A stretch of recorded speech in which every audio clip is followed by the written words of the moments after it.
नमस्ते, आप सबका स्वागत है फिर से एक बार पॉलिटिकल गॉसिप के नए एपिसोड में। आज हम बात करेंगे कि उत्तर प्रदेश कैसे 2024 में वोट करने वाला है, उत्तर प्रदेश में क्या समीकरण बन रहे हैं और उत्तर प्रदेश कौन से अलायंस किस तरफ जा रहे हैं, क्या हो रहा है, इन सब की चर्चा करेंगे। हमारे साथ है अभिमन्यु। तो अभिमन्यु, आपका स्वागत है। तो आप बताइए, यूपी में काबा। यूपी में काबा तो नेहा सिंह राठौर बता पाएगी कि बट एक चीज जो अभी होलिस्टिकली जो दिख रहा है कि जो अलायंस का रीअलाइनमेंट हुआ है 2019 को लेकर 2019 के बाद वो काफी सिग्निफिकेंट है, कंसिडरेबल है। यदि आप ध्यान करेंगे तो 2014 में भाजपा लेड एनडीए ने लगभग 72 सीटें 73 सीटें जीती थी लोकसभा में। 2019 में ये कम होकर थोड़ा 62 64 पे आ गया था। और फिर 2019 से तुलना करें सिर्फ अलायंस से, तो जो मेन ऑपोजिशन अलायंस है, जो सपा बसपा की गठबंधन थी 2019 में, वो अब सपा कांग्रेस की गठबंधन, और वो 2019 के मुकाबले वीकेंड कमजोर, क्योंकि बहुजन समाज पार्टी डेफिनेटली कांग्रेस से ज्यादा ताकतवर पार्टी है, यूपी में ज्यादा जनाधार वाली पार्टी है, ज्यादा कैडर बेस वाली पार्टी है, ज्यादा लीडर वाली पार्टी है। ऑल्दो बीएसपी काफी कमजोर हुई है, लेकिन स्टिल वो कांग्रेस से भारी पार्टी है यूपी में।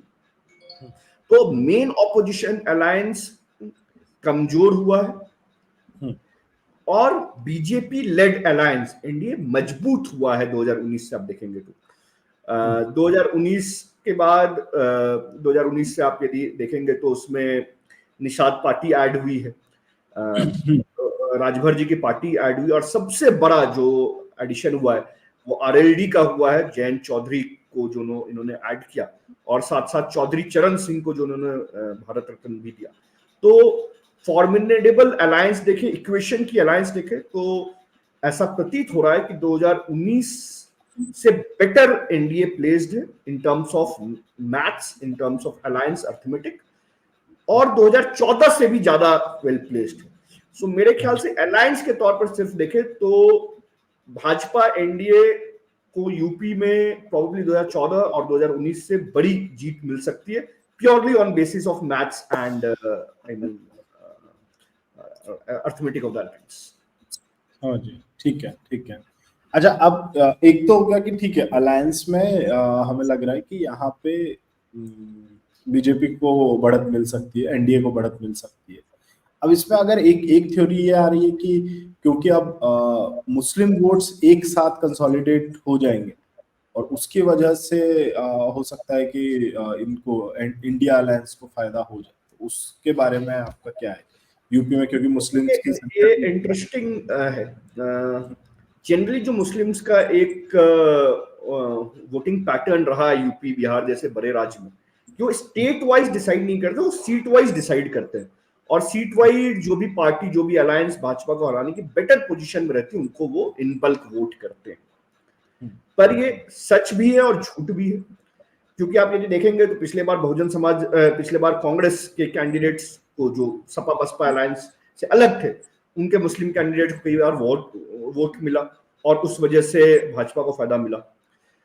तो आपका पॉइंट एकदम सही है कि मुस्लिम कंसोलिडेशन हो सकता है, पर मैं बोलूंगा ये हो सकता था यदि सपा, कांग्रेस के साथ बहुजन समाज पार्टी और आरएलडी, चारों जो बीजेपी को छोड़ के जो चारों बड़ी पार्टी है, वो एक साथ रहती तो मुस्लिम के लिए इजी चॉइस था कि अलायंस को वोट करना अक्रॉस द स्टेट। बट मेरे ख्याल से अब इस पे भी डिपेंड करेगा कि बहुजन समाज पार्टी का कैंडिडेट कौन होता है, कहाँ क्या होता है। बहुजन समाज पार्टी का कहीं यदि मजबूत मुस्लिम कैंडिडेट होता है तो मुस्लिम वोट कहीं ना कहीं वहां भी छिटकेगा, वहां भी जाएगा। Also Bharatiya Janata party, BJP इस चीज के लिए जानी जाती है कि वो ये जो थर्ड फ्रंट्स होते हैं, इनको अपने फायदे के लिए यूज करना। वो बिहार में एआईएमएम को यूज करती है, अभी हुए चुनाव में आप देखेंगे एमपी छत्तीसगढ़ में उन्होंने गुंडवाना गणतंत्र पार्टी और बसपा को यूज किया, महाराष्ट्र में वो वीवीए वंचित बहुजन आघाड़ी को यूज करते हैं, तो कहीं कहीं वो ट्राइबल पार्टीज को यूज करते हैं। तो भाजपा इस आर्ट ऑफ वॉरफेयर में काफी स्पेशलाइज्ड है कि जो पार्टी मेन ऑपोजिशन है उनको वो अपने फायदे के लिए, म्यूचुअल बेनिफिट के लिए इस्तेमाल कैसे कर पाए।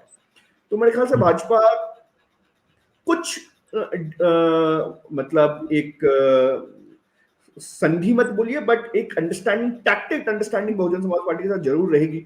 जो बहुजन समाज पार्टी जो खास करके भाजपा की वैसी सीट्स होगी कि मुस्लिम वोट से हार सकते हैं, वहां आप देखेंगे बहुजन समाज पार्टी का प्रोबेबली मुस्लिम कैंडिडेट होगा, या ऐसा कैंडिडेट होगा जो मुस्लिम वोट लेने में सक्षम हो। और बीजेपी कोशिश करेगी कि जहां मुस्लिम जनसंख्या ज्यादा है जो सीट्स पे, वहां पे बहुजन समाज पार्टी के द्वारा या एआईएम के द्वारा वो कुछ डिविजन्स क्रिएट कर सके, so that they can sell through. ठीक है, ठीक है। तो ये तो मुस्लिम्स की बात हुई। एक अगर हम थोड़ा सा रीजन वाइज चलें, तो जैसे कि 2019 में जो सबसे ज्यादा बीजेपी को नुकसान था, वो था आपका वेस्टर्न यूपी में और बिल्कुल साउथ ईस्टर्न उधर की तरफ। तो अब वापस से किसान आंदोलन चल रहा है, तो वेस्टर्न यूपी में और इस एरिया में आपको लगता है कि क्या नुकसान होगा बीजेपी को और उसकी वजह से कुछ सीट्स जा सकती देखिए, 2-3 बेल्ट था जहां बीजेपी को पोटेंशियल नुकसान होता हुआ दिख रहा था। वन वाज वेस्टर्न यूपी, उस पर हम लोग डिटेल में आएंगे। एंड सेकेंड वाज जो आप बोल रहे हैं साउथ ईस्टर्न पार्ट, जो खास करके सपा का बैक रहा है, जो पूर्वांचल का कुछ एरिया है जहाँ पे गरीबी बहुत ज्यादा है, जो इंडिया के बैकवर्ड डिस्ट्रिक्ट्स वहां आते हैं। ये दो एरिया में BJP was not at a comfortable position, यदि आप 2 महीने 3 महीने पहले की बात करेंगे तो। पर बीजेपी ने मेंड वेज किया है, जो बीजेपी की सबसे बड़ी खासियत है। वेस्टर्न यूपी में जाट पॉपुलेशन बहुत है, और ये आप देखेंगे कि ये सारा जो किसान आंदोलन हुआ था, वो was especially in western UP and Haryana was majorly driven by the Jat community. Even आप जो maximum leaders देखेंगे, they all belongs from the Jat community. Also अभी एक जो फियास्को हुआ रेसलर्स को लेकर, वो साक्षी मलिक वाला फियास्को जो हुआ, उसमें भी आप देखेंगे तो उसमें भी जाट जनरल जो रेसलर्स थे वो जाट थे, और वो एक एंटी जाट सेंटिमेंट्स भाजपा के प्रति बनी थी या बन रही थी, और वो रिसेंटमेंट था। इसको भाजपा ने 2 तरीके से साधा है। एक जो जाट के अभी तक के सबसे बड़े नेता रहे हैं वेस्टर्न यूपी से, चौधरी चरण सिंह, उनको उन्होंने भारत रत्न दिया, उससे जाट को पैसिफाई किया। और जो जाट की जो बपौती पार्टी है, जो मतलब 30-40 साल से जो पार्टी जाट की वोट पे वो जता रही है, जो ट्रेडिशनल पार्टी है जाट की, आरएलडी, जो अजीत सिंह की जो पार्टी थी, अब बेटा जयंत चौधरी चलाते हैं, उनके साथ अलायंस भी किया। तो मैं ये नहीं कर रहा हूं कि जाट भाजपा के खिलाफ वोट देने वाले थे अब नहीं देंगे, बट मेरे ख्याल से उसको पैसिफाई करने की कोशिश की गई है जाट की पार्टी को साथ लाकर वो करके। तो वो जो सेंटिमेंट, जो भी एग्रेशन, वो जो भी जितना गुस्सा था, उसको उन्होंने सबड्यू करने में मेरे ख्याल से जरूर सफलता हासिल की। तो मेरे ख्याल से इस वजह से पश्चिम यूपी में आई डोंट थिंक वो बहुत ज्यादा प्रॉब्लम होगा। ऑल्सो पश्चिम यूपी का, उत्तर प्रदेश का एक और बात है कि यहाँ पे मुस्लिम पॉपुलेशन ज्यादा होती है, खास करके आप सहारनपुर, मुजफ्फरनगर बेल्ट देखेंगे तो यहाँ पे पोलराइजेशन का कार्ड भी बहुत काम करता है, क्योंकि मुस्लिम पॉपुलेशन में 30-40-45% तक।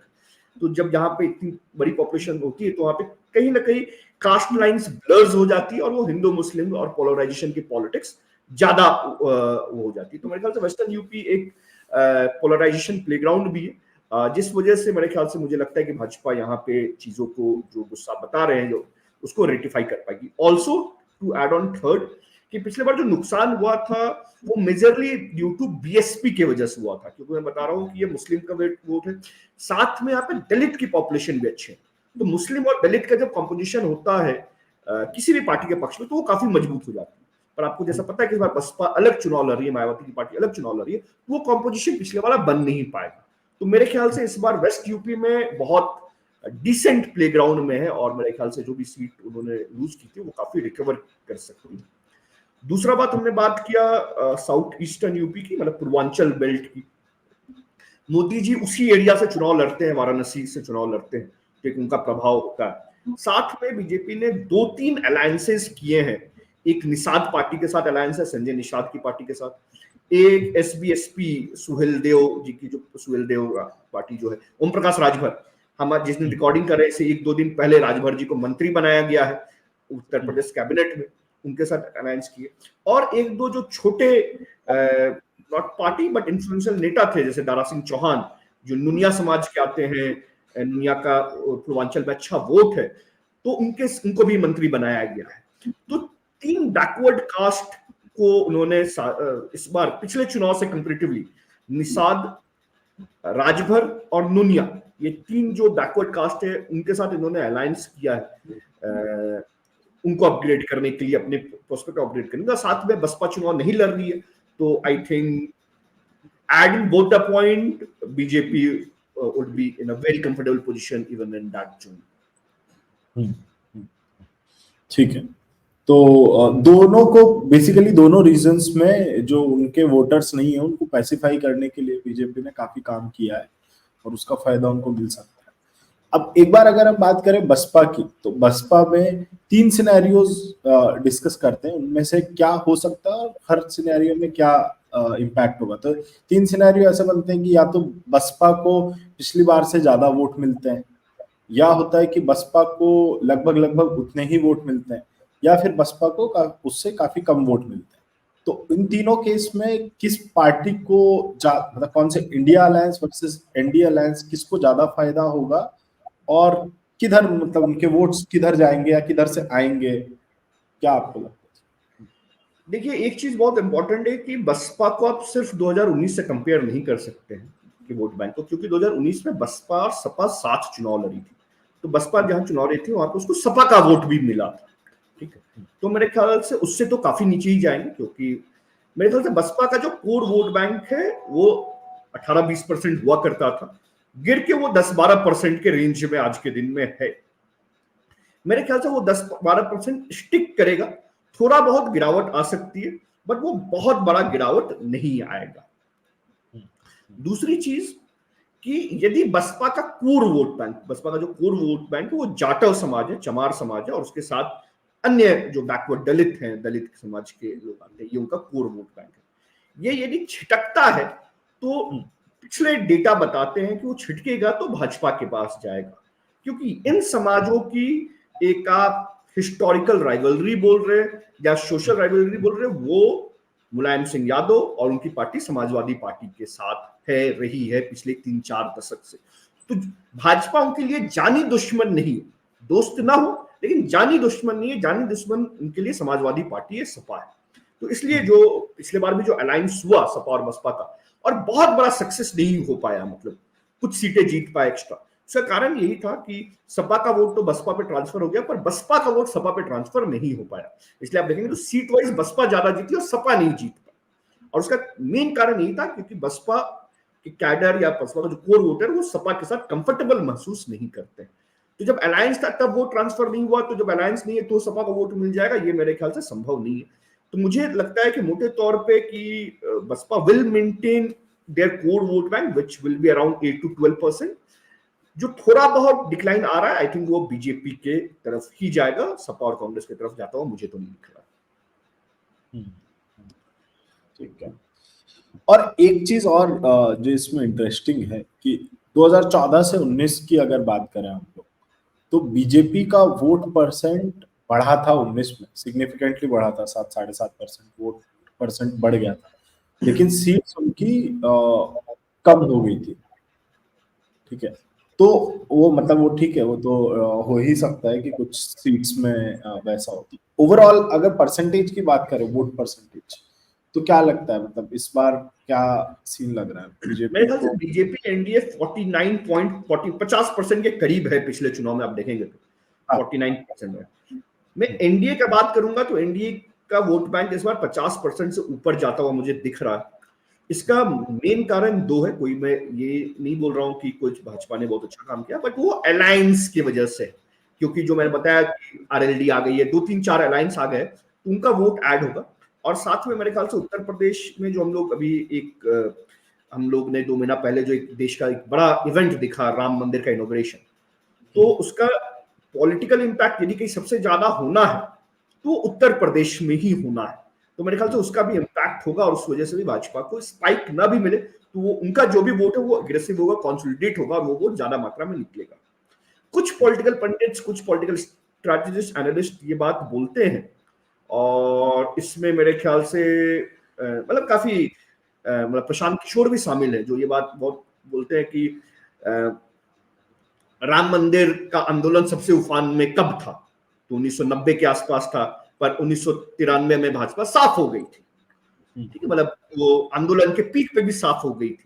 तो राम मंदिर does not guarantee the vote, पर एक बात समझनी होगी, Bhajpa in early 1990s and BJP in 2024 में बहुत बड़ा अंतर है। और आई थिंक वो अंतर दो चीजों का है।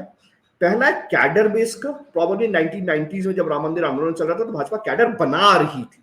आज के दिन में भारत के पास स्ट्रक्चर्ड, संगठित, वेरीफाइड, ट्रेंड कार्यकर्ता गांव गांव में, मोहल्ले मोहल्ले में है।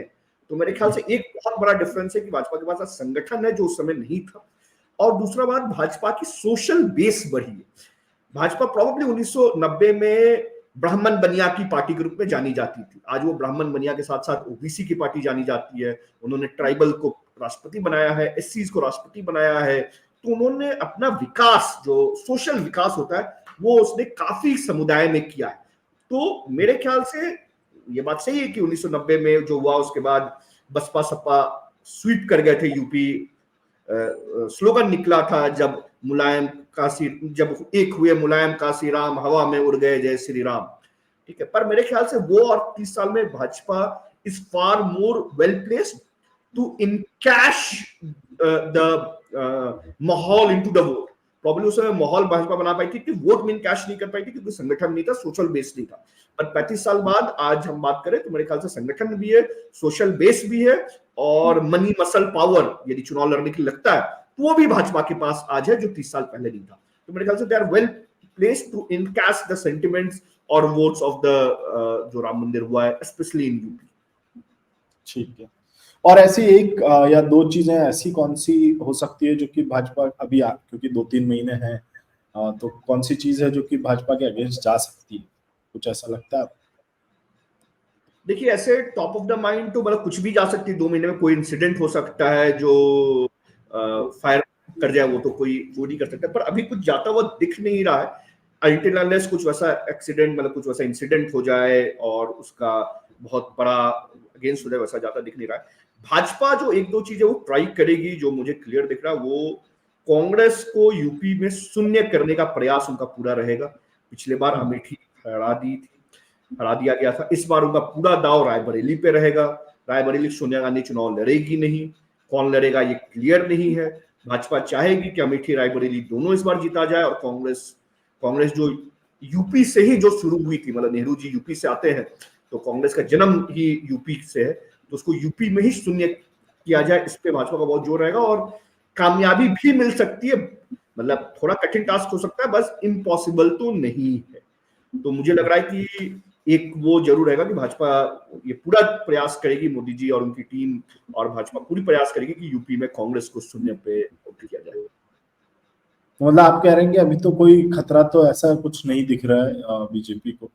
आज के दिन में नहीं दिख रहा है, लेकिन वोटिंग डलने में आज से 1.5-2 महीने का समय है। हाँ, 1.5-2 महीना हाँ, समय लंबा समय होता है। कुछ भी चीजें हाँ। हो सकती है जो बैकफायर कर जाए और उसका एक माहौल बन जाए। और इवन अगर हम 2019 जनरल इलेक्शन की बात करें तो ओपिनियन पोल्स जो आए थे मार्च अप्रैल में, तो उनमें सब लोग महागठबंधन को काफी ज्यादा सीट्स दे रहे थे।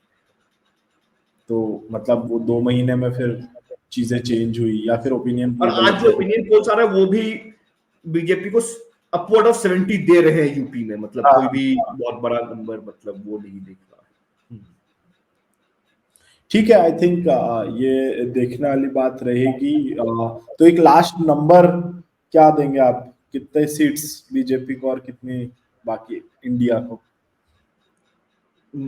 अगेन मेरा नंबर होगा बीजेपी, मतलब एनडीए के लिए, बीजेपी के लिए नहीं, एनडीए के लिए 77 से 80 के बीच में कोई भी नंबर। अच्छा, सही है, सही है। मेरे हिसाब से तो 70 क्रॉस नहीं हो पाएगा। चलिए देखते हैं, ये तो गेस करने में किया जाता है। और मेरे ख्याल से हम लोग इसी तरह जैसे यूपी पे बात की, बड़े स्टेट से चालू कर रहे हैं। अगला एपिसोड महाराष्ट्र की बात करेंगे, तो बड़े स्टेट्स की एक एक करके हम लोग ऐसी आज की स्थिति में पॉलिटिकल क्या है, क्या संभावना लगी, इस पे एक एक शो करते रहेंगे पॉलिटिकल गॉसिप में। आई थिंक जुड़ने के लिए सबका बहुत बहुत धन्यवाद। Thank you.